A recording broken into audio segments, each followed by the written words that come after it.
आज हमारा जो है लेक्चर है वो इलेक्ट्रोस्टैटिक पार्ट 3 पे है। इसमें जो हम पढ़ने वाले हैं वो पहले प्रिंसिपल ऑफ सुपरपोजिशन पढ़ेंगे, लिमिटेशन ऑफ कूलम्स लॉ की बात करेंगे, कॉन्टिन्यूअस चार्ज डिस्ट्रीब्यूशन के बारे में बात करेंगे, इलेक्ट्रिक फील्ड और अगर टाइम बचेगा तो इलेक्ट्रिक फील्ड इंटेंसिटी की बात हम वहां पे करेंगे। इस लेक्चर को स्टार्ट करने से पहले थोड़ा सा मैं प्रीवियस जो हमने पढ़ा हुआ है उसकी बात कर लेता हूँ। सबसे पहला जो लेक्चर था हमने चार्ज के बारे में, types of charge, property of charge, ये सब डिस्कस किया था। उसके बाद how to be charge body को कैसे चार्ज करते हैं इसके बारे में डिस्कशन किया था। उसके बाद उसके सेकंड वाले पार्ट में हमने डिस्कस किया था कूलम्स लॉ के बारे में। कूलम्स लॉ में हमने परमिटिव वगैरह की डिस्कशन की थी। परमिटिविटी जो है उसकी डिफिनेशन थोड़ा इंपॉर्टेंट है तो आपको ध्यान होगी। परमिटिविटी में मैं सिंपल क्या कहा था कि परमिटिविटी जो होती है मीडियम की प्रॉपर्टी होती है जो कि दो चार्जेस के बीच के फोर्स को अफेक्ट करती है। ये सिंपल चीज हमने लास्ट लेक्चर में डिस्कस की हुई है। तो आज थोड़ा सा आगे बढ़ते हैं और बात करते हैं प्रिंसिपल ऑफ सुपरपोजिशन की। तो प्रिंसिपल ऑफ सुपरपोजिशन की नीड क्या है, जैसे अभी तक जो हमने पढ़ रखा है हमने पढ़ा था कि अगर हमारे पास दो चार्जेस हैं, जैसे एक चार्ज सोच लेते हैं Q1 है और एक चार्ज हमारे पास Q2 है और इनके बीच का सेपरेशन R होता है, तो हमने पढ़ा था दोनों चार्ज पे जो फोर्स लगेगा वो F की value Q1 Q2 upon 4 pi epsilon not R square discuss किया था। ये एप्सिलॉन नॉट हमने बताया था ये परमिटिविटी होती है फ्री स्पेस की। अगर फ्री स्पेस ना होकर के कोई मीडियम होगा चार्जेस के बीच में तो वहां पे हम उसकी परमिटिविटी का यूज कर लेंगे, ठीक है। तो ये हमने फोर्स का पढ़ा था और डायरेक्शन की बात की थी कि जो फोर्स की डायरेक्शन होती है वो दोनों चार्जेस को ज्वाइन करने वाली लाइन के अलॉन्ग, ये आउटवर्ड हो सकता है अगर दोनों सिमिलर चार्ज है, इनवर्ट होगा अगर उनमें से कोई अपोजिट होगा, जैसे एक पॉजिटिव है एक नेगेटिव है तो इनवर्ट हो जाएगा, दोनों अगर पॉजिटिव है तो कैसा हो जाएगा, आउटवर्ड हो जाएगा। अब क्योंकि दो चार्जेस के बीच का फोर्स तो हम निकाल लेते हैं, लेकिन जरूरी नहीं है कि प्रैक्टिकल जो क्वेश्चंस हमारे बुक में हैं जो हमको मिलेंगे उसमें दो ही चार्ज हो, मोर देन टू चार्जेस होंगे तो वहां पे हम क्या करेंगे, तो सिंपल वहां पे हम क्या करेंगे, प्रिंसिपल ऑफ सुपरपोजिशन का यूज करके हम फोर्स फाइंड करने की कोशिश करेंगे। तो सिंपल मैं थोड़ा इसको आपको पहले एक्सप्लेन करता हूं कि अगर आपके पास मोर देन टू चार्जेस है तो वहां पे हम क्या करेंगे।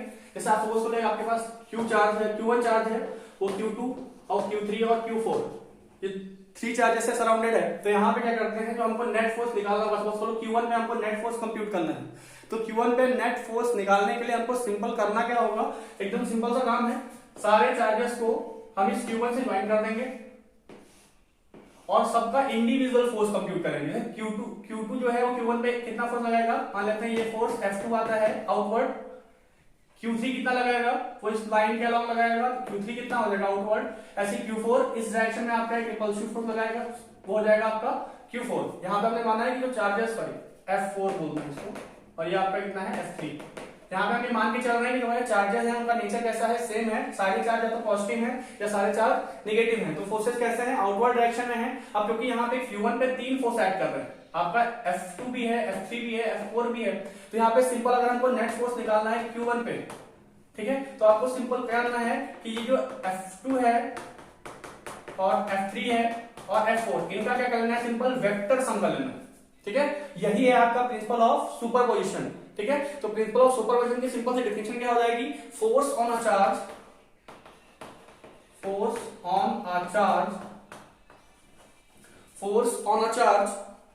Is vector sum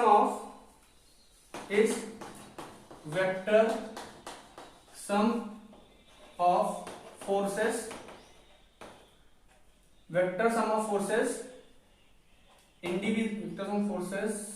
exerted by surrounded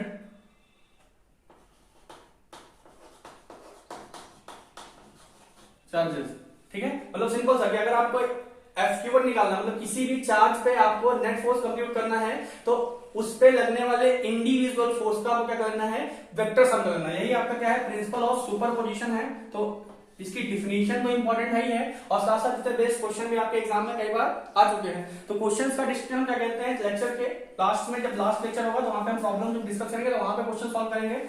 पर क्योंकि एनसीईआरटी में अभी आप क्वेश्चन 1 से लेकर के 6 तक जो एनसीईआरटी का टेक्स्ट बुक है उसमें जो क्वेश्चन है 1 से लेकर के 6 तक क्वेश्चन सॉल्व कर सकते हैं। तो थोड़ा मैं आपको वेक्टर का कॉन्सेप्ट यहाँ पे समझा देता हूँ कि सिंपल अगर आपके पास दो वेक्टर है, जैसे एक वेक्टर सपोज करो आपके पास ए वेक्टर है, एक वेक्टर आपके पास ये बी वेक्टर है, तो अगर ये दो वेक्टर हैं तो दोनों वेक्टर्स का जो रिजल्टेंट होगा वो रिजल्टेंट को हम कैसे फाइंड करते हैं, तो सपोज करो एक वेक्टर ए है एक वेक्टर बी है, इनके बीच का एंगल थीटा है, ठीक है। तो मैं अज्यूम कर लेते हैं सिंपल कि इनका रिजल्टेंट है वो इनके मिड से कहीं पास होगा अच्छा मिड से जो पास होगा वो समझना, मिड से मतलब इनके बीच में कहीं पास होगा। तो सपोज करो एक ब्लॉक रखा हुआ है ऐसे, ठीक है।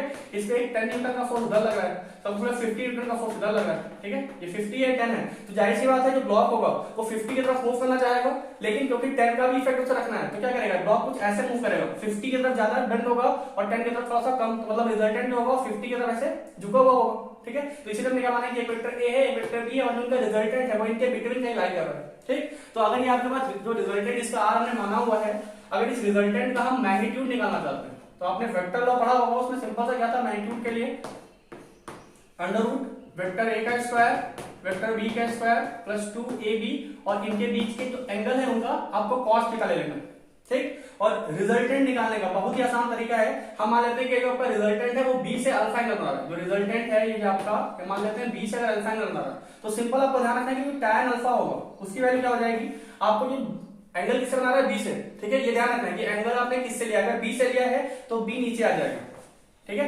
मैग्नीट्यूड b का कैसा आ जाएगा, नीचे आ जाएगा। अब प्लस अपना ध्यान रखना है tan थीटा क्या होता है, या tan अल्फा क्या होता है, sin अपॉन cos होता है ना, तो बस जो वेक्टर आपका बचा, जैसे a वेक्टर बचा तो tan होता है sin अपॉन cos, तो a वाले वेक्टर का आपको क्या ले लेना है, ऊपर sin थीटा ले लेना है और a वाले वेक्टर का नीचे cos थीटा ले लेना, ठीक है।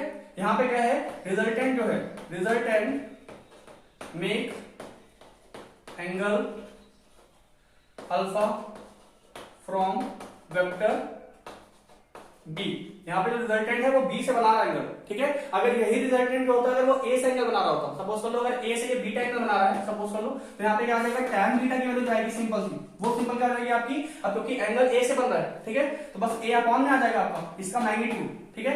और प्लस क्योंकि tan क्या होता है, sin अपॉन cos होता है, ठीक है। तो यहाँ पे जो आपका बी फूटा हुआ था तो बी का आपका आ जाएगा sin थीटा ऊपर और बी का आ जाएगा आपका cos थीटा नीचे, तो बस ये ध्यान रखना आपको। तो वेक्टर का ये बेसिक आइडिया है, अगर ये होगा आपको तो आराम से कोई भी क्वेश्चन सॉल्व कर सकते हैं। एनसीईआरटी अटेम्प्ट करिएगा, उसमें कुछ क्वेश्चंस हैं वो सॉल्व करना है आपको, जैसे सिंपल सा एनसीईआरटी में 6 क्वेश्चन करने हैं, ठीक है। वो क्वेश्चन क्या है मैं थोड़ा आपको वो एक्सप्लेन करता हूँ, मैं एग्जैक्ट मुझे नहीं याद है क्वेश्चन, लेकिन उसमें क्या है कि आपके पास एक स्क्वायर है, स्क्वायर की कुछ साइड गिवन है, ठीक है, 1 मीटर मान लेते हैं यहाँ पे, ठीक है, 1 मीटर। अब यहाँ पे आपके पास एक चार्ज है 2 कूलम का, यहाँ पे -5 कूलम का, फिर 2 कूलम का, यहाँ पे -5 कूलम का। अब कह रहा है कि यहाँ पे एक चार्ज है, इसको हम कहां पे रख रहे हैं, डायगोनल्स के इंटरसेक्टिंग पॉइंट पे, तो यहाँ पे आपका एक चार्ज आपका 1 कूलम रखा हुआ है, तो इस पे नेट फोर्स कंप्यूट करना है आपको, ठीक है। तो सिंपल क्या हो जाएगा, यहाँ पे ध्यान देना है कि ये आपके पास डायगोनल्स हो जाएंगे। अब देखिए क्या कहते हैं, ये -5 कूलम है, ये 1 कूलम को क्या करेगा, अपनी तरफ अट्रैक्ट करेगा, तो एक फोर्स यहाँ पे लगेगा, और ये भी मैंने सर क्या हुआ, इसको अट्रैक्ट करते हैं, एक फोर्स यहाँ पे लगेगा, तो मैं नेमिंग कर देता हूँ, ये ए हो जाएगा, ये बी हो जाएगा, ये सी हो जाएगा, इसको डी बोल देना। तो ये आपका हो गया FC, ये हो गया आपका FA। ऐसे जो आपके पास 2 कूलम है वो इस 1 कूलम को रिपल करेगा, तो ये क्या हो जाएगा आपका FB, और ये जो 2 कूलम डी पे रखा है वो इसको रिपल करेगा, तो क्या हो जाएगा, ये हो जाएगा आपका FD। अब ध्यान दो, जो FC और FA है ये डिस्टेंस सेम है ना दोनों की, और फोर्सेस इक्वल अपोजिट है, तो कैंसिल आउट हो जाएगा। ऐसे आप याद हो कि FD और FB भी कैसे हैं, इक्वल एंड अपोजिट होंगे, आप यहाँ पे कंप्यूट कर सकते हैं कूलम को लगाते हुए, कि FB की वैल्यू क्या हो जाएगी 1 × 2 अपॉन 4π0, और जो डिस्टेंस होगी यानी 1 है तो क्या हो जाएगा √2 होता है डायगोनल, तो डायगोनल क्या हो जाएगा √2/2 हो जाएगा, तो उसको आप सॉल्व करेंगे, वो कैलकुलेशन आपका काम है। तो यहाँ पे क्या हो जाएगा, इस पे लगना नेट फोर्स 0 हो जाएगा, क्यों, क्योंकि FC जो है वो FA से कैंसिल आउट हो जाएगा, FB जो है वो FB से कैंसिल आउट हो जाएगा, तो नेट फोर्स क्या हो जाएगा 0। तो ये देखिए प्रिंसिपल ऑफ सुपरपोजिशन का यूज करके हमने सिंपल सा क्वेश्चन सॉल्व कर लिया। तो ऐसे ही कई सारे क्वेश्चन है, आप अटेम्प्ट करिएगा, प्रॉब्लम जो होंगी वो लास्ट में डिस्कस की जाएगी, ठीक है। तो मेरे ख्याल से प्रिंसिपल ऑफ सुपरपोजिशन आपको क्लियर होगा कि अगर आपका एक चार्ज जो है वो बहुत सारे चार्जेस सराउंडेड है, तो सिंपल आपको क्या करना है, चार्ज पे इंडिविजुअल चार्ज की वजह से लगने वाला फोर्स फाइंड करेंगे और फिर उसका क्या करेंगे, वेक्टर सम कर लेंगे। तो प्रिंसिपल ऑफ सुपरपोजिशन क्लियर हो गया, तो बाकी बात करते हैं लिमिटेशन ऑफ कूलम्स लॉ की। अब जो कूलम्स लॉ है उसकी लिमिटेशंस है वो हर जगह वैलिड नहीं है। लिमिटेशंस क्या है, तो पहली लिमिटेशन क्या है, सिंपल कि it is valid only for point charges, मतलब जो आपका कूलम्स लॉ है वो पॉइंट चार्जेस के लिए ही वैलिड है। अब जिस जाहिर सा क्वेश्चन है कि पॉइंट चार्ज क्या होता है, ठीक है। तो पॉइंट चार्ज बनना है, समझो कि अगर आप यहां बहराइच में हैं और सपोज करिए आप लखनऊ जा रहे हैं, ठीक है, तो बहराइच से लखनऊ के बीच की डिस्टेंस कितनी है, 150 किलोमीटर ले लेते हैं, और आप जिस व्हीकल से जा रहे हैं, सपोज करो कार लेके जा रहे हैं, सपोज करो, तो अगर आपके पास कार है, कार बना भी लेते हैं, ये कार बन गई, ठीक है, कार है आपके पास, लग नहीं है लेकिन है, कार है अगर आपके पास, तो सिंपल क्या देखो, इसकी लेंथ कितनी होगी, मीटर्स में होगी, 1 मीटर, मैक्सिमम 2 मीटर हो सकती है, ठीक है। तो इसकी जो लेंथ है 1 मीटर या 2 मीटर जो है वो काफी छोटा है, किससे, 150 किलोमीटर से। तो इस डिस्टेंस के कंपैरिजन में आपका ये जो 2 मीटर कैसा हो जाएगा, एक पॉइंट साइज हो जाएगा। तो पॉइंट साइज हमने क्या कहता है 11 में भी डिस्कस किया था, यहाँ पे भी सिंपल हमने बात कर ली कि अगर आप क्वेश्चन सॉल्व कर रहे हैं तो जिन सरफेस पे आपका चार्ज है, मतलब जो ऑब्जेक्ट आपका चार्ज कैरी कर रहे हैं, अगर उन ऑब्जेक्ट का साइज उनके बीच के सेपरेशन के साइज से काफी कम है, ऑब्जेक्ट का साइज उनके बीच के सेपरेशन से काफी कम है, तो ऑब्जेक्ट कैसे हो जाएंगे, पॉइंट साइज हो जाएंगे। ये आपको ध्यान रखना है सिंपल सा। तो पॉइंट साइज मेरे ख्याल से क्लियर होगा। तो सिंपल ध्यान रखना है कि जो कूलम्ब लॉ है वो सिर्फ पॉइंट साइज ऑब्जेक्ट के लिए ही वैलिड है। अगर पॉइंट साइज ऑब्जेक्ट नहीं होंगे तो वहां पे कूलम्ब लॉ कैसे लगाएंगे, ये डिस्कशन भी आगे करेंगे, ठीक है। तो ये मेरे ख्याल से आपको क्लियर हुआ है। अब आगे बढ़ते हैं सेकंड लिमिटेशन की। It is not valid for distance less than 10 to the power minus 15 metre. मतलब 10 to the power minus 15 metre से अगर लेस डिस्टेंस है तो वहां पे कूलम्ब लॉ वैलिड नहीं होगा। उसका रीजन क्या है वो सिंपल आप समझ सकते हैं। जैसे हमने 4 टाइप्स के फोर्सेस पढ़े थे, एक ग्रेविटेशनल फोर्स था, इलेक्ट्रोमैग्नेटिक फोर्स था, स्ट्रॉन्ग न्यूक्लियर फोर्स था और वीक न्यूक्लियर फोर्स था।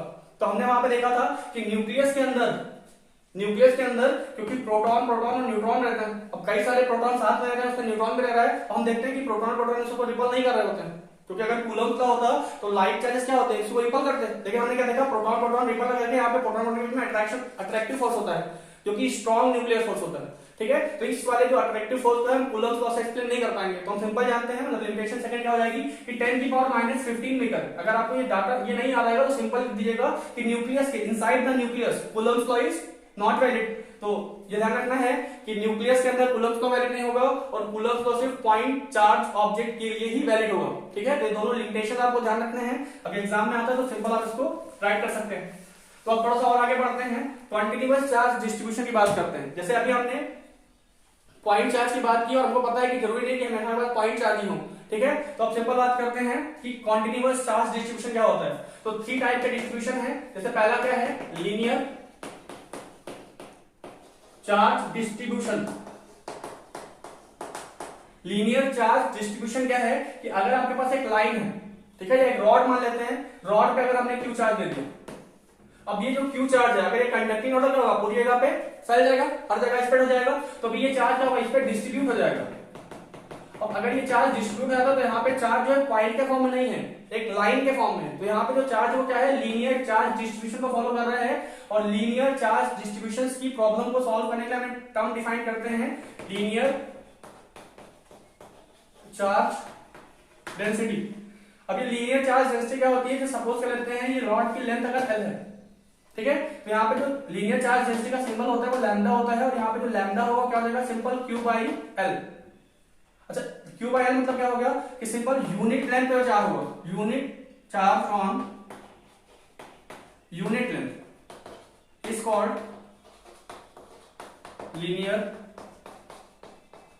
चार्ज डेंसिटी, ठीक है। तो आपको ध्यान रखना है कि अगर आपका चार्ज लाइन पे डिस्ट्रीब्यूटेड है तो वहां पे एक टर्म होता है लीनियर चार्ज डेंसिटी, जिसे हम लैम्डा बोलते हैं, और लैम्डा डिफाइन कैसे होता है, चार्ज ऑन यूनिट लेंथ। अब यहाँ पे सिंपल ऑब्जेक्टिव क्वेश्चन आपका बन सकता है कि लीनियर चार्ज डेंसिटी की यूनिट क्या होती है, तो सिंपल यहाँ पे यूनिट क्या हो जाएगी, यूनिट हो जाएगी आपकी कूलम्ब पर मीटर। और डायमेंशन की बात करो, डायमेंशन क्या हो जाएगा, चार्ज की होती है 80, लेंथ की होती है, तो क्या हो जाएगा 80L माइनस 1, यहाँ पे क्या आ जाएगा इसका डायमेंशन, ठीक है। तो इस पे अगर क्वेश्चन आता है तो आप इजीली कर लेंगे। मेरे ख्याल से लीनियर चार्ज डेंसिटी भी आपको क्लियर हुआ होगा। अब थोड़ा सा आगे बात करते हैं सरफेस चार्ज डेंसिटी या एरियल चार्ज डेंसिटी की।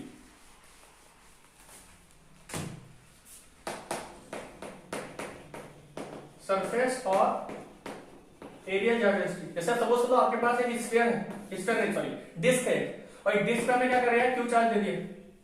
तो अगर डिस्क पे हमने क्यू चार्ज दिया है तो इसके यूनिट एरिया पे जो चार्ज होगा, यूनिट एरिया पे जो चार्ज होगा वो क्या हो जाएगा आपका एरियल चार्ज डेंसिटी, उसे हम सिग्मा से नोट करते हैं, ठीक है। सिग्मा के लिए सिंपल क्या हो जाएगी, क्यू बाई ए, ठीक। इसकी भी यूनिट बना सकते हैं, क्या आ जाएगा, कूलम्ब पर मीटर स्क्वायर, और डायमेंशन भी मेरे ख्याल से आ जाएगा आपको ए टी और एल का -2। मेरे ख्याल से भी क्लियर होगा। नेक्स्ट बात करते हैं वॉल्यूम चार्ज डेंसिटी की। Volume charge density, volume charge density जो होती है उसको हम रो से रिप्रेजेंट करते हैं, ठीक है। रो क्या है, सिंबल यूज किया हमने।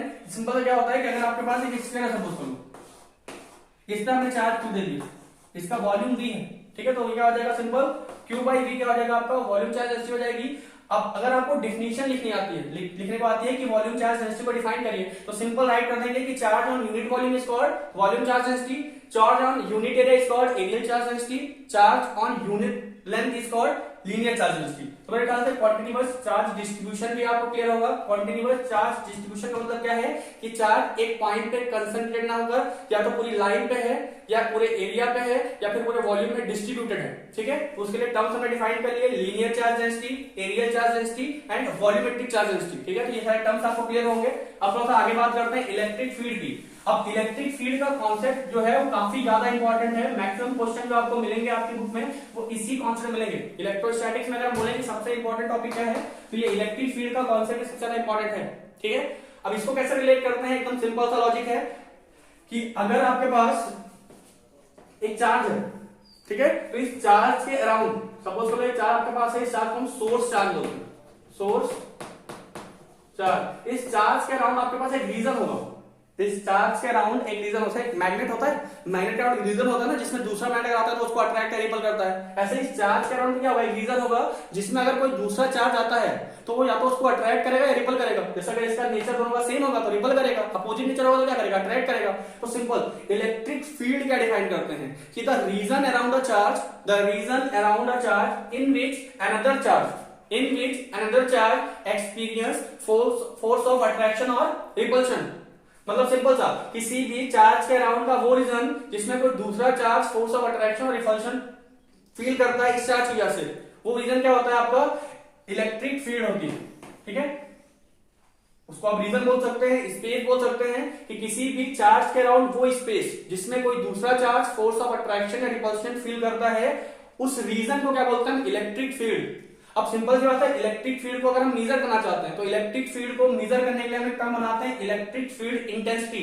इलेक्ट्रिक फील्ड इंटेंसिटी क्या करती है, इलेक्ट्रिक फील्ड को मेजर करती है। अब इसको मेजर कैसे करेंगे, थोड़ा सा उस कॉन्सेप्ट को समझते हैं। सपोज कर लो आपके पास यहाँ पे चार्ज रखा हुआ है जिसको हम सोर्स चार्ज बोलते हैं। आपके पास एक चार्ज है, इसे हम क्या बोल रहे हैं, सोर्स चार्ज, और इसकी वैल्यू मान लेते हैं क्यू है। अब इसको हमने किस तरह से ढक दिया, ये नहीं दिख रहा आपको, तो अगर ये नहीं दिख रहा तो हमने क्या किया, सिंपल एक चार्ज लेके आया, सपोज लो क्यू चार्ज हम लेके आए, और क्यू चार्ज जब लेके आए तो हमने क्या देखा कि यहाँ पे इस पे कुछ फोर्स लग रहा था। अब जब इसको हम पास लेके आए, यहाँ पे लेके आए, एक पॉइंट ए है एक पॉइंट बी है, तो हमने देखा यहाँ पे जो फोर्स है वो ज्यादा लग रहा है, यहाँ पे फोर्स कम लग रहा है। जैसे हम चार्ज को पास लेके आएंगे डिस्टेंस कम होगी, डिस्टेंस कम तो क्या देखेंगे, यहाँ पे फोर्स ज्यादा है यहाँ पे फोर्स कम है। तो इसको हम कैसे एक्सप्लेन करेंगे कि यहाँ पे फील्ड की इंटेंसिटी ज्यादा होगी, यहाँ पे फील्ड की इंटेंसिटी कम होगी। तो यहाँ पे सिंपल हम क्या बोल सकते हैं, जो चार्ज पे लगने वाला फोर्स है एफ, वो किस बात पे डिपेंड कर रहा है, इलेक्ट्रिक फील्ड की इंटेंसिटी पे। जहां पे इंटेंसिटी ज्यादा वहां पे फोर्स ज्यादा, तो यहाँ पे सिंबल बोल सकते हैं कि एफ जो है प्रोपोर्शनल होगा ई के, एफ जो है वो डायरेक्टली प्रोपोर्शनल होगा ई के। मतलब इलेक्ट्रिक फील्ड इंटेंसिटी की वैल्यू अगर ज्यादा होगी तो फोर्स भी ज्यादा होगा। अब हमने इसको दूसरा एक्सपेरिमेंट क्या किया कि इस चार्ज के अमाउंट को बढ़ा दिया, 2q कर दिया। तो 2q करने में हमने क्या देखा कि यहाँ पे जैसे पहले q पे जो फोर्स लग रहा था, अगर हमने चार्ज का डबल किया तो फोर्स बढ़ गया। तो हमने सिंपल क्या देखा, फोर्स जो है वो डायरेक्टली प्रोपोर्शनल होता है q के भी। हमने यहाँ पे दो चीजें नोटिस की, एक्सपेरिमेंटली हमने ये प्रूव किया कि फोर्स जो है किसी भी चार्ज पे, जैसे अगर आपके पास एक चार्ज है उसके अंदर जो इलेक्ट्रिक फील्ड है, अगर उस इलेक्ट्रिक फील्ड में हम किसी दूसरे चार्ज को लेके आते हैं तो हमने क्या नोटिस किया कि उस पर जो लगने वाला फोर्स है वो इलेक्ट्रिक फील्ड की इंटेंसिटी पे डिपेंड करता है। जहां पे इंटेंसिटी ज्यादा होगी, जहां पे इलेक्ट्रिक फील्ड की वैल्यू ज्यादा होगी वहां पे फोर्स ज्यादा होगा। जहां पे चार्ज ज्यादा होगा, अगर हम ज्यादा अमाउंट का चार्ज लेंगे तो ज्यादा फोर्स लगेगा, कम अमाउंट का चार्ज होगा वहां पे कम फोर्स लगेगा। तो सिंपल सा क्या हो गया, एफ जो है फोर्स जो है वो इलेक्ट्रिक फील्ड डायरेक्टली प्रोपोर्शनल है, फोर्स जो है वो चार्ज के डायरेक्टली प्रोपोर्शनल है। और अगर इन दोनों इक्वेशन को मैं कंबाइन करता हूं तो यहां से क्या आ जाएगा, F is equal to K times, simple क्या आ जाएगा K टाइम्स QE। यहां पे K क्या हो जाएगा, K तो हो जाएगा आपका कांस्टेंट है। अब यहां से अगर मैं E की वैल्यू फाइंड करता हूं, ध्यान रखना E की वैल्यू क्या हो जाएगी यहाँ पे F अपॉन Q और साथ में कांस्टेंट। अब अगर आपको थोड़ा सा 11 का कॉन्सेप्ट याद हो तो वहां पे हमने पढ़ा होगा आपने कि जब भी हम किसी क्वांटिटी को फर्स्ट टाइम डिफाइन करते हैं, जब भी हम किसी क्वांटिटी को फर्स्ट टाइम डिफाइन करते हैं तो जो उसमें कांस्टेंट इंट्रोड्यूस हो रहा होता है उसको हम 1 कर सकते हैं, यूनिट कर सकते हैं। तो यहाँ पे इलेक्ट्रिक फील्ड को हम फर्स्ट टाइम डिफाइन कर रहे हैं, तो इलेक्ट्रिक फील्ड को अगर फर्स्ट टाइम डिफाइन करें तो कांस्टेंट को 1 कर सकते हैं। कैसे 1 कर सकते हैं, सिंपल यहाँ पे हम लिखते हैं electric field is said to be unit, electric field को यूनिट कहेंगे when said to be unit at a point, यहां पे कर लेते हैं, electric field is said to be unit at a point where a unit charge experience 1 newton force.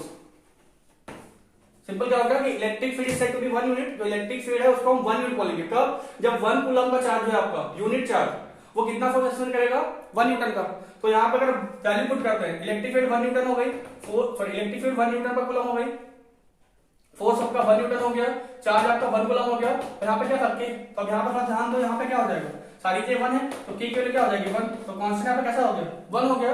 यहाँ पे simple क्या डिफाइन कर सकते हैं कि जो इलेक्ट्रिक फील्ड है वो सिंपल क्या हो जाएगा F अपॉन Q। इसको ऐसे बोल सकते हैं कि यूनिट चार्ज पे लगने वाला जो फोर्स होता है, यूनिट चार्ज पे लगने वाले फोर्स को, यहाँ पे Q की वैल्यू अगर 1 कर देते हैं, Q की वैल्यू अगर हमने 1 कूलम कर दी, यहाँ से जो E है वो किसके इक्वल हो जाएगा? F के इक्वल हो जाएगा। तो यूनिट चार्ज पे लगने वाले फोर्स को हम क्या बोलते हैं? इलेक्ट्रिक फील्ड बोलते हैं। ठीक है, मेरे ख्याल से ये कॉन्सेप्ट भी आपके माइंड में थोड़ा सा सेट हुआ होगा, क्योंकि आप फर्स्ट टाइम पढ़ रहे हैं, थोड़ा सा प्रॉब्लम हो सकती है, लेकिन अगर आप इसको 2-3 बार अच्छे से रिवाइज करते हैं, चीजों को समझने की कोशिश करते हैं, तो आपको इजी समझ में आएगा, कोई बड़ी चीज नहीं है। जैसे आपने ग्रेविटेशनल फील्ड पर पढ़ रखा था, उसी हिसाब से क्या कहते हैं आपका इलेक्ट्रिक फील्ड है। तो सिंपल क्या बोला गया है, इलेक्ट्रिक फील्ड जो है वो सिंपल क्या है कि यूनिट चार्ज पे जितना भी फोर्स लगेगा वो क्या हो जाएगी? इलेक्ट्रिक फील्ड के इक्वल हो जाएगी। अब यहाँ पे इलेक्ट्रिक फील्ड और इलेक्ट्रिक फील्ड इंटेंसिटी दोनों अलग अलग टर्म है। इलेक्ट्रिक फील्ड का मतलब क्या है कि हम स्पेस की बात कर रहे हैं, इलेक्ट्रिक फील्ड इंटेंसिटी का मतलब क्या है कि स्पेस में किसी पॉइंट पे हम इलेक्ट्रिक फील्ड को मेजर कर रहे हैं। तो अगर कहीं पर मैं इलेक्ट्रिक फील्ड बोलता हूं किसी पॉइंट पे, तो उस पॉइंट पे इलेक्ट्रिक फील्ड का मतलब क्या है कि हम इलेक्ट्रिक फील्ड इंटेंसिटी की बात कर रहे हैं। एग्जाम में जो क्वेश्चन होंगे वहां पे जनरली इलेक्ट्रिक फील्ड अगर लिखा होगा तो आप जानेगा कि इलेक्ट्रिक फील्ड इंटेंसिटी पूछ रहा है, ई की बात कर रहा है। और अगर डिफिनीशन आती है तो डिफिनीशन में अगर आपसे कहता है इलेक्ट्रिक फील्ड इंटेंसिटी को डिफाइन करें, तो आप इलेक्ट्रिक फील्ड नहीं लिख के आएंगे कि रीजन अराउंड अ चार्ज। तो इलेक्ट्रिक फील्ड इंटेंसिटी क्या हो जाएगी कि यूनिट चार्ज पर लगने वाला फोर्स होगा वो इलेक्ट्रिक फील्ड इंटेंसिटी होगी। और अगर इलेक्ट्रिक फील्ड की बात करेगा तो इलेक्ट्रिक फील्ड सिंपल सा है, इलेक्ट्रिक फील्ड क्या है कि किसी भी चार्ज के अराउंड का रीजन जिसमें कोई दूसरा चार्ज फोर्स और अट्रैक्शन रिपल्शन फील करता है वो हो जाएगा आपका इलेक्ट्रिक फील्ड। तो मेरे ख्याल से ये कॉन्सेप्ट आपको क्लियर हुआ होगा। थोड़ा सा इलेक्ट्रिक फील्ड के बारे में बात कर लेते हैं। जो इलेक्ट्रिक फील्ड है, तब यहाँ पे आपको दिखा होगा कि Q जो है कैसा स्केलर है, और अगर किसी वेक्टर को स्केलर से डिवाइड करते हैं तो हमको वेक्टर क्वांटिटी मिलती है। तो E कैसी क्वांटिटी होती है? E जो है वो आपके पास वेक्टर क्वांटिटी है, वेक्टर क्वांटिटी है। और E की डायरेक्शन कैसी होती है? Direction of E, direction of E is same as direction of F। जैसे सिंपल से क्या है, इलेक्ट्रिक फील्ड की डायरेक्शन क्या होगी? अगर हमने कोई यूनिट चार्ज और टेस्ट चार्ज प्लेस किया है, टेस्ट चार्ज मतलब क्या होता है, कोई पॉजिटिव चार्ज प्लेस किया है, तो उस इलेक्ट्रिक फील्ड में उस पॉजिटिव चार्ज पे जिस डायरेक्शन में फोर्स लग रहा होगा उसी डायरेक्शन में क्या हो जाएगी? इलेक्ट्रिक फील्ड हो जाएगी। इस कॉन्सेप्ट को हम समझ लेते हैं एक बार, ये थोड़ा आपको कंफ्यूज कर सकता है, इसलिए इसको पिक्चर के फॉर्म में देखते हैं। जैसे सपोज करो आपके पास एक चार्ज यहाँ पे Q है प्लस Q, ठीक है। अब हमको यहाँ पे इस पॉइंट पे इलेक्ट्रिक फील्ड देखना है कि इलेक्ट्रिक फील्ड की डायरेक्शन कैसे होगी। तो सिंपल क्या होगा, यहाँ पे मैं चार्ज लेके आया, टेस्ट चार्ज, स्मॉल चार्ज लेके आया, पॉजिटिव चार्ज, तो ये प्लस क्या करेगा, इसको रिपल करेगा, तो फोर्स इधर लगेगा ना, तो जिधर आपका फोर्स लगेगा वहीं पे क्या हो जाएगी आपकी, उसी डायरेक्शन आपकी इलेक्ट्रिक फील्ड हो जाएगी। जैसे अगर यही चार्ज यहाँ पे होता वो उसको इस डायरेक्शन में रिपल करता, तो यहाँ पे इलेक्ट्रिक फील्ड इस डायरेक्शन में जाती, वो फोर्स इसी डायरेक्शन में आता। अब सपोज ये माइनस का क्यू होता, तो माइनस का क्यू होता तो क्या करता है, प्लस चार्ज को क्या करता, अट्रैक्ट करता, तो इलेक्ट्रिक फील्ड की डायरेक्शन कैसे जाती, इनवर्ट हो जाती। ठीक है, मेरे ख्याल से क्लियर हुआ होगा कि अगर आपका पॉजिटिव चार्ज है तो इलेक्ट्रिक फील्ड कैसी होगी, आउटवर्ड होगी, अगर नेगेटिव चार्ज है तो कैसी होगी, इनवर्ट होगी। ये थोड़ा सा और अच्छे से क्लियर होगा जब हम इलेक्ट्रिक फील्ड लाइंस की बात करेंगे। ठीक है, तो मेरे ख्याल से आपको आज ये जो 4-5 पार्ट थे आज के लेक्चर के वो क्लियर हुए होंगे। नेक्स्ट में क्या कहते हैं, इलेक्ट्रिक फील्ड के बारे में थोड़ा सा और बात करेंगे, इसका फॉर्मूला वगैरह ड्राइव करेंगे। आज का यही कोर्स करते हैं। Thank you.